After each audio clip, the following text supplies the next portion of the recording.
Study IQ IAS, आपका selection हमारा mission. नमस्कार दोस्तों, स्वागत है आप सबका। आज हम सीधे मुद्दे की बात करेंगे क्योंकि मुद्दा आपकी और हमारी जेब से जुड़ा हुआ है। एक पुरानी कहावत है, मुसीबत कभी अकेले नहीं आती। लेकिन 2026 के इस भारत में मुसीबतें केवल अकेले नहीं आ रही हैं, बल्कि बंडल पैक में आ रही हैं। एक नहीं, दो नहीं, तीन झटके, वो तीनों बैक टू बैक लगे हैं इंडियन मिडिल क्लास को। जब देश की तीन बड़ी तेल कंपनियां IOC, BPCL और HPCL सालाना 77,280 करोड़ रुपए का बंपर मुनाफा कमा रही हों, ठीक उसी वक्त देश के मिडिल क्लास को महंगाई का त्रिशूल घोंपा जा रहा है। पेट्रोल, डीजल, कॉमर्शियल LPG, इसे अर्थशास्त्र की भाषा में फ्यूल एडजस्टमेंट कह सकते हैं, लेकिन आम भाषा में सीधे सीधे मिडिल क्लास की आर्थिक रीढ़ की हड्डी पर प्रहार कहा जा सकता है। इस क्रोनोलॉजी को समझिएगा। पहला वार हुआ पेट्रोल को लेकर। पेट्रोल जो 4 साल तक लगभग जिसकी कीमतें बर्फ की तरह जमी हुई थी, मई 2026 के चुनावी नतीजे आने के ठीक 16 दिन के बाद वे पिघलने लगी। सिर्फ 2 हफ्तों में पेट्रोल 7.5 रुपए से ऊपर प्रति लीटर महंगा हो गया। दिल्ली में इस समय पेट्रोल 102 से ऊपर मिल रहा है। दूसरा वार किया गया डीजल पर। ट्रांसपोर्ट महंगा हुआ, माल भाड़ा महंगा हुआ, और नतीजा क्या हुआ? आपकी थाली का टमाटर और सेब दोनों ही आपकी पहुंच से बाहर हो रहे हैं। तीसरा वार किया गया, और जो सबसे घातक वार था, जिस पर नॉर्मली लोग चर्चा कम कर रहे हैं, और वह है कॉमर्शियल गैस सिलेंडर। साल की शुरुआत में यह कॉमर्शियल गैस सिलेंडर जनवरी 2026 में 1691 रुपए 50 पैसे का था, और यह 1 जून को यानी कि कल हो गया है 3113 रुपए 50 पैसे का। यानी कि पिछले 5 महीनों में 84% की वृद्धि हुई है केवल और केवल कॉमर्शियल गैस के सिलेंडर में। कॉर्पोरेट्स की बैलेंस शीट हरी भरी हो रही है और मिडिल क्लास का बजट लहूलुहान हो रहा है। आज की इस रिपोर्ट में हम किसी राजनीतिक दल की बात नहीं करेंगे, बल्कि सरकारी आंकड़ों का वो कच्चा चिट्ठा खोलेंगे जिसे देखकर आपको खुद यह तय करना है कि यह ग्लोबल क्राइसिस है या पॉलिसी का ब्लंडर है। आप कहेंगे, सर मैं तो कॉमर्शियल सिलेंडर इस्तेमाल नहीं करता, 14.2 किलो वाला लाल सिलेंडर इस्तेमाल करता हूं, मुझे क्या फर्क पड़ता है? फर्क पड़ता है, और बहुत गहरा फर्क पड़ता है दोस्तों। आपका घर का खाना भले ही आप डोमेस्टिक सिलेंडर पर बनाते हो, लेकिन आप दफ्तर के नीचे चाय पीते हैं, वीकेंड पर परिवार के साथ ढाबे पर पनीर बटर मसाला ऑर्डर करते हैं, या बच्चों के लिए बेकरी से ब्रेड लेते हैं, तो यहां पर वही 3113 रुपए वाला कॉमर्शियल सिलेंडर यूज किया जाता है। जब इन छोटे दुकानदारों की इनपुट कॉस्ट 84% बढ़ जाएगी, तो क्या वो घाटा अपनी जेब से सहेंगे? बिल्कुल नहीं। Federation of hotel and restaurant associations of India FHRAI ने चेतावनी दी है कि अगर कीमतें 3500 रुपए से पार कर गईं, तो देश के 30% छोटे रेस्टोरेंट्स और ढाबे 6 महीने के अंदर अंदर बंद हो जाएंगे। और यह सिर्फ बात कॉमर्शियल सिलेंडर की नहीं है। एक छोटू सिलेंडर आता है 5 किलो वाला, उसको भी देखिए। और इसे इस्तेमाल कौन करता है? जो 5 किलो वाला छोटू सिलेंडर होता है, वह सिलेंडर इस्तेमाल करते हैं फुटपाथ पर रेहड़ी लगाने वाले, चाय बेचने वाले, छोटे कैटरर्स या छात्र जो शहरों में कमरा लेकर रहते हैं। 1 मई को एक झटके में ही इस छोटू सिलेंडर को 261 रुपए महंगा किया गया। दिल्ली में इसकी रिफिलिंग अब 354 रुपए 50 पैसे की हो रही है। अब आप सोचिए, इस छोटू सिलेंडर का गणित भी जरा समझिएगा। अगर ओल्ड कॉस्ट देखें तो एक ढाबे वाले की कल्पना कीजिएगा, एक चाय की रेहड़ी वाले की कल्पना कीजिएगा। अगर उसे महीने में हम मान लेते हैं 60 सिलेंडर लगते थे, तो अभी उसको पहले देना पड़ता था 33,600 रुपए पर मंथ, और अब देना पड़ रहा है 49,290 रुपए पर मंथ। यानी कि एक छोटे से चाय वाले का मंथली कॉस्ट बढ़ गया है 15,690 रुपए का। तो अब इस खेल को सबसे बड़े विरोधाभास के नजरिए से देखते हैं। सरकार और तेल कंपनियां लगातार एक नैरेटिव बेच रही हैं कि हम घाटे में हैं, ग्लोबल मार्केट में कच्चे तेल में आग लगी हुई है और इसलिए दाम बढ़ाना बहुत जरूरी है। चलिए अब इस नैरेटिव का पोस्टमार्टम खुद सरकार के डेटा से करते हैं। अगर हम फाइनेंशियल ईयर 24 का प्रॉफिट देखें, IOC का, BPCL का और HPCL का, तो इन तीनों को अगर हम ऐड कर देते हैं, तो इन्हें एक साल में फाइनेंशियल ईयर 2024 में हुआ फायदा 81,000 करोड़ का, जो कि जब हम देखते हैं फाइनेंशियल ईयर 26 का फुल ईयर प्रॉफिट देखते हैं, तो ये 77,280 करोड़ का था, जो कि पिछले फाइनेंशियल ईयर से के दुगने से ज्यादा था। और फाइनेंशियल ईयर 26 के क्वार्टर 4 का प्रॉफिट केवल हम देखें तो 19,470 करोड़ का फायदा हुआ, जो कि ईयर टू ईयर अगर हम देखें तो 41% की ग्रोथ दिखाता है। शानदार। कंपनियों के मुनाफे ने नए रिकॉर्ड बनाए हैं, शेयर बाजार में इनके स्टॉक्स रॉकेट बने हुए हैं, लेकिन जब जनता को राहत देने की बात आती है तो ये कंपनियां अचानक गरीब और लाचार हो जाती हैं। मुनाफा कॉरपोरेट्स का और घाटा जनता का, क्या यही हमारा नया आर्थिक मॉडल है? दोस्तों सरल शब्दों में समझिए कि इन कंपनियों का कैलकुलेशन कैसे होता है, कैसे ये अपने प्रॉफिट और बाकी चीजों को मैनेज करती हैं। तो इन कंपनियों के मुख्यतः दो वर्टिकल्स होते हैं। एक होता है रिफाइनिंग का, कच्चा तेल खरीदना और उसको रिफाइन करना। इसमें ग्रॉस रिफाइनिंग मार्जिन GRM इतना तगड़ा रहा कि कंपनियों ने छप्पर फाड़ कर कमाई की। दूसरा जो सेगमेंट होता है वो मार्केटिंग का होता है, जिसमें ये पेट्रोल पंप पर रिटेल में तेल बेचते हैं। कंपनियों का कहना है कि पश्चिम एशिया, जो वेस्ट एशिया कॉन्फ्लिक्ट था, उसमें तनाव के कारण कच्चा तेल $69 प्रति बैरल से उछलकर $113-114 प्रति बैरल तक पहुंच गया है। इसी वजह से उन्हें पेट्रोल पर ₹20 और डीजल पर करीब ₹100 प्रति लीटर का नुकसान हो रहा है। उन्होंने 11 हफ्ते तक इस घाटे को देखा और फिर जनता को ट्रांसफर कर दिया। लेकिन यहां पर एक और पेंच है। घरेलू LPG जो 14.2 किलो वाला लाल सिलेंडर आप यूज करते हैं, सरकार उसको पॉलिटिकली सेंसिटिव मानती है, क्योंककि वहां सीधे वोट बैंक का कनेक्शन है। इसीलिए उसे सब्सिडी देकर के ₹913 पर फ्रीज करके रखा गया है। लेकिन कॉमर्शियल LPG का कोई चुनावी सुरक्षा कवच नहीं है, यह सीधे मार्केट लिंक्ड कर दिया गया है। यानी कि कॉरपोरेट के घाटे की भरपाई उस छोटे दुकानदार और मिडिल क्लास से की जा रही है जो पलट कर सवाल नहीं पूछता है। तो अब बात करते हैं उस टाइमिंग की, जिस टाइमिंग को इतना सटीक माना जा सकता है कि कोई भी फिल्म डायरेक्टर रीटेक भी ना ले। मई 2022 से लेकर के अप्रैल 2026 तक अगर हम देखें तो लगातार 49 महीनों की मैं बात कर रहा हूं। इन 49 महीनों में पेट्रोल और डीजल की कीमतें करीब करीब स्थिर रहीं। दुनिया में युद्ध होते रहे, कच्चे तेल के दाम ऊपर नीचे होते रहे, लेकिन भारत में पेट्रोल डीजल टस से मस नहीं हुआ। क्यों? क्योंकि हमारे देश में तेल की कीमतें अंतर्राष्ट्रीय बाजार नहीं तय करता है, बल्कि चुनाव आयोग का इलेक्शन शेड्यूल तय करता है। जब तक राज्यों में चुनाव का शोर रहता है, तेल कंपनियों का घाटा अदृश्य रहता है। लेकिन जैसे ही EVM पर जनता का वोट लॉक होता है, तेल कंपनियों का कैलकुलेटर अनलॉक होना शुरू हो जाता है।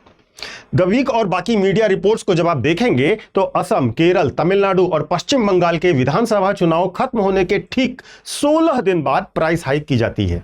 RBI की मॉनेटरी पॉलिसी के कमेटी के जो सदस्य हैं राम सिंह, उन्होंने चुनाव से पहले ही साफ साफ कहा था कि यह प्राइस फ्रीज केवल राजनीतिक है और चुनाव के बाद झटका लगना तय है। सबूत देखना है तो आप एक प्राइवेट रिफाइनर नायरा एनर्जी को देखिए। जो नायरा एनर्जी है, इसने मार्च 2026 से ही अपने प्राइसेस हाइक करने शुरू कर दिए थे, लेकिन सरकार ने उसको स्टेबल रखा और चूंकि नायरा एनर्जी सरकारी नियंत्रण में नहीं था तो वो मार्च से दाम बढ़ा रहे थे। सरकारी कंपनियों ने इंतजार किया, किसका? जनता के वोट डालने का। राजनीति का यह चक्रवात बार बार घूमता है और इसके केंद्र में पिस कौन रहा होता है? इसमें पिसता है मिडिल क्लास, जो ना तो BPL कार्ड धारक है जिसे फ्री का मुफ्त राशन मिल जाए, सब्सिडी मिल जाए, और ना ही वह इतना अमीर है कि चंद रुपयों की वृद्धि से उसकी जेब पर कोई फर्क न पड़े, उसका किचन का बजट ना बिगड़े। अब मैं आपको बताता हूं और आप इसको देखिए। तेल के जो कैलकुलेशन है उसको समझिएगा। अगर हम देखें तो तेल का जो बेस प्राइस है वो लगभग 45 से 50 रुपए पड़ता है। अब इसमें सेंट्रल एक्साइज ड्यूटी 19 रुपए 90 पैसे की पड़ती है, डीलर का कमीशन 4 रुपए के आसपास होता है, और स्टेट का जो वैट है, अगर हम दिल्ली को एज अ मॉडल देखें तो वो 15 से 16 रुपए पड़ता है। अब अगर आप इस टेबल को, आप चाहें तो इसका स्क्रीनशॉट ले लीजिए जिससे आपको यह चीज याद रहे। और यह है आपकी ईमानदारी का सच भी, आपकी ईमानदारी की कमाई का सच। कहां जा रहा है कमाई? पेट्रोल की कीमत जो आप चुका रहे हैं वो इस टेबल से कितना क्लियर होता है कि लगभग 50% हिस्सा आप सिर्फ और सिर्फ टैक्स दे रहे हैं, यानी कि आधा लीटर पेट्रोल और आधा लीटर टैक्स। सरकार कहती है कि आपदा के समय टैक्स बढ़ाना पड़ता है, चलिए ये भी मान लेते हैं, लेकिन अप्रैल 2025 में केंद्र सरकार ने एक्साइज ड्यूटी 2 रुपए प्रति लीटर बढ़ा दी थी। फिर मार्च 2026 में जब पश्चिम एशिया का संकट आता है तो टैक्स में 10 रुपए की कटौती कर दी गई। लेकिन रुकिए, यह कटौती आपके लिए यानी मिडिल क्लास के लिए नहीं थी, यह आम उपभोक्ताओं के लिए नहीं थी, बल्कि यह ऑयल मार्केटिंग कंपनियों के घाटे को पाटने के लिए कॉरपोरेट राहत दी गई थी। और मई 2026 में एक्साइज ड्यूटी को फिर से 3 रुपए बढ़ा दिया गया। अब सवाल यह उठता है कि पेट्रोल डीजल को क्यों ना हम जीएसटी के दायरे में ले आएं। अगर जीएसटी के दायरे में ले आए तो आपके लिए बहुत बेनिफिशियल रहेगा। वित्त मंत्री कहती हैं कि वो तैयार है, लेकिन राज्य सरकारें तैयार नहीं हैं। अब आप भारत का पॉलिटिकल मैप एक बार उठाकर देखिएगा। भारत के पॉलिटिकल मैप में मैक्सिमम स्टेट बीजेपी शासित हैं। बीजेपी शासित राज्य हो या विपक्ष शासित राज्य हो, वे कोई भी अपना वैट यानी कि जो सोने का अंडा देने वाला बतख है, मुर्गी है, उसे छोड़ना नहीं चाहता है। अगर पेट्रोल डीजल को अधिकतम जीएसटी यानी कि 28% के स्लैब में भी ले आया जाता है तो आज पेट्रोल की कीमत 20 से 25% कम हो जाएगी, 25 रुपए तक कम हो जाएगी, सॉरी। तो लेकिन कोऑपरेटिव फेडरलिज्म की बातें जो करी जाती हैं वो केवल किताबों में अच्छी लगती हैं। जब रेवेन्यू की बात आती है तो जनता की जेब की तरफ सभी लोग देखने लगते हैं। और अब जब बीजेपी शासित सारे राज्य लगभग हैं और साथ ही साथ केंद्र में भी बीजेपी सरकार है, तो सरकार बहाना यह बनाती है कि राज्य तैयार नहीं है। अब महत्वपूर्ण रूप से इस मैक्रो इकोनॉमिक्स को एक आम भारतीय परिवार के डाइनिंग टेबल पर लाकर रखते हैं, जहां से आप इसको कनेक्ट करें। महंगाई की मार, जो ये मार है, यह वास्तव में डेथ बाय 1000 कट्स जैसी है, यानी कि धीरे धीरे हर तरफ से मारने जैसी है। अब आप इस चार्ट को देखिए और आप अंदाजा लगाइए, अगर आप केवल मंथली एडिशंस को कैलकुलेट करिए आपके बजट में, तो अगर आप कार या बाइक का इस्तेमाल करते हैं तो 300 से 500 रुपए का एडिशन होता है पर मंथ। डेली कम्यूट अगर आप ऑटो, कैब और स्कूल वैन वगैरह बच्चे के लिए करते हैं तो 200 से 400 का। अगर आप ग्रोसरीज और वेजिटेबल को देखें, चूंकि डीजल प्राइसेस बढ़े हैं तो 200 से 400 रुपए बढ़ रहे हैं। और डाइनिंग और डिलीवरी, अगर आप कॉमर्शियल गैस वाली चीजों को यूज करते हैं, रेस्टोरेंट से मंगाते हैं, तो 300 से 600। अगर हम इसको मिनी बेस्ट पर भी रखते हैं तो 1000 रुपए से लेकर 1900 रुपए का आपका मंथली इंक्रीमेंट हो चुका है बजट का। और आपकी सैलरी, और अगर इसको हम एनुअली देखें तो यह लगभग साल का 22,000 रुपए का आप पर अतिरिक्त बोझ पड़ रहा है। और आपकी सैलरी उसी रफ्तार से बढ़ रही है क्या? आपकी सैलरी तो वैसे बढ़ रही है जैसे कछुआ चलता है, और शायद कई लोगों की तो कछुए से भी धीमी चल रही है। भारत का 65% माल परिवहन सड़कों के जरिए होता है। जब डीजल का दाम बढ़ता है तो सुई से लेकर स्टील तक सब कुछ महंगा होता है। भारतीय मिडिल क्लास, जो अब कम से कम 22,000 रुपए का एनुअल एडिशनल बर्डन पे कर रहा है, आप समझिए उसकी सबसे बड़ी त्रासदी क्या है। वह इतना गरीब नहीं है कि उसको सरकार अपनी मुफ्त योजनाओं का लाभार्थी बना दे, और वह इतना अमीर नहीं है कि उसके पास इतना पैसा हो कि उसे 100 रुपए या 2000 के डीजल से, पेट्रोल से फर्क ना पड़े। वह ईमानदारी से टैक्स भरता है, लेकिन जब रिटर्न की बात आती है तो उसे मिलता है महंगा तेल, महंगी शिक्षा, महंगा भोजन। वह ना तो अपनी कॉस्ट को किसी और को फॉरवर्ड करता है क्योंकि वह एक सैलरीड एम्प्लॉय है, और ना ही वह सड़कों पर उतरकर आंदोलन करता है। अक्सर सरकार के जो विश्लेषक हैं, सरकार का पक्ष लेने वाले विश्लेषक हैं, वो तर्क देते हैं कि सर अंडर रिकवरी को भी तो देखिए, कंपनियों ने पुराना घाटा सहा है, और इस आधे सच को भी अब पूरा करते हैं। जब अक्टूबर से लेकर दिसंबर 2024 तक कच्चे तेल के दाम गिरकर 74 प्रति बैरल आ गए थे, तो उस समय कंपनियों ने पेट्रोल डीजल के दाम आपके लिए घटाए थे क्या? बिल्कुल नहीं घटाए थे। एचपीसीएल ने खुद स्वीकार किया कि उस तिमाही में उनका मुनाफा 3 गुना बढ़ गया था। यानी कि कंपनियों का गेम प्लान बहुत सिंपल और बहुत क्रूर है। जब कच्चा तेल सस्ता हो तो कीमत मत घटाओ, प्राइस फ्रीज रखो और रिकॉर्ड मुनाफा कमाओ, और जब तेल महंगा हो जाए तो अंडर रिकवरी का रोना शुरू करो और सारा बोझ जनता पर ट्रांसफर कर दो। कॉमर्शियल सिलेंडर तो कोई प्राइस फ्रीज का नाटक भी नहीं था। वहां तो हर महीने की 1 तारीख को सीधे बाजार लिंक्ड रिवीजन हो जाता है। जब वैश्विक कीमतें बढ़ी तो बिना किसी बफर के सीधे उपभोक्ताओं की गर्दन पर तलवार चला दी गई, और यही कारण है कि आज कॉमर्शियल गैस सिलेंडर 3113 रुपए पर आकर खड़ा है। अब हम अगर बात करें तो आपने इतनी समस्याओं को समझा, हमें समाधान भी समझना चाहिए। एक विश्लेषक के तौर पर यह जानना भी जरूरी है कि क्या है इसके समाधान। सबसे पहला समाधान तो यह है कि पेट्रोल और डीजल को भी जीएसटी के दायरे में लाया जाए। यह अब कोई चॉइस नहीं है, मजबूरी होना चाहिए। राज्य और केंद्र को अपनी जिद छोड़कर आम सहमति बनानी ही चाहिए इस पर। दूसरा, कॉमर्शियल एलपीजी का भी टैक्स रेशनलाइजेशन होना चाहिए। National restaurant association of India की यह मांग जायज है कि छोटे फूड वेंडर्स और ढाबों के लिए कॉमर्शियल कमर्शियल गैस पर टैक्स घटाया जाना चाहिए, वरना जो दुकानें बंद होंगी वह बड़े पैमाने पर बेरोजगारी का संकट क्रिएट करेंगी। और तीसरा, पारदर्शी मूल्य निर्धारण की प्रक्रिया अपनाई जानी चाहिए। डेली प्राइस रिवीजन का जो फॉर्मूला है उसे ईमानदारी से लागू किया जाए। जब इंटरनेशनल मार्केट में कच्चा तेल सस्ता हो तो उसका फायदा तुरंत जनता को ट्रांसफर भी तो होना चाहिए, ना कि आप चुनाव तक होल्ड करके रखें और अचानक चुनाव के बाद प्राइस हाइक शुरू कर दें। हम इस हकीकत को निश्चित तौर पर स्वीकार करते हैं दोस्तों कि भारत अपनी जरूरत का 85% तक तेल आयात करता है। हम वैश्विक संकट और भू राजनीतिक हालातों को भी समझते हैं। हम मिडिल क्लास समझदार क्लास हैं, लेकिन सवाल यह है कि जब संकट आता है तो सारा त्याग, सारी तपस्या, सारा बलिदान सिर्फ देश के मिडिल क्लास के हिस्से में क्यों आता है?